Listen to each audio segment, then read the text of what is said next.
Hi guys, welcome to episode number 5 of the PowerPlatform Digital Series. My name is Ron, and this week I have a really special guest with me, Rekha. Hey Ron, thanks for having me. Hi guys, I'm Rekha Rao-Mayya, Technical Director for Dynamics for Canada. Great. Rekha, thanks for joining us this week. And guys, the session that we're going to introduce you to this week is called Common Data Model, Vision, and Roadmap. And this was a session that was presented during the Business Applications Summit in Seattle in July.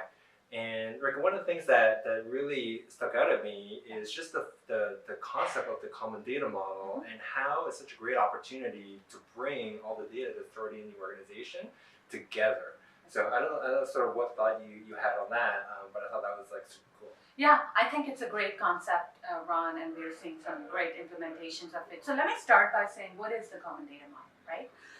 Think of the common data model as an open source published schema definition. Think of it as a description of business entities that are very commonly used and well known. An example of that might be an account or a contact. So when I say account, you can visualize what an account is, what some of the typical characteristics of that would be, and then you and I can communicate and talk about an account with a common semantic. So that's what the common data model enables us to do. It's also modular and extensible, so people can choose to take portions of it and implement their applications on top of it, and extensible, you can add on to it.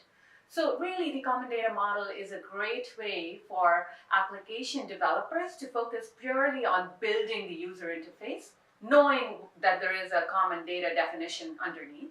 And for the database side of people, they can focus on data connectors and what the data needs to look like, rather than trying to work with the application developers and messing around with a multitude of changes on both sides. Totally great. Thanks, Rekha. And guys, enjoy the full session. And please let us know what you think about the series. We're always interested to find out what you like, what you don't like, and what are some of the topics that you would like to see us cover in future episodes. So until next time, thanks for watching and enjoy.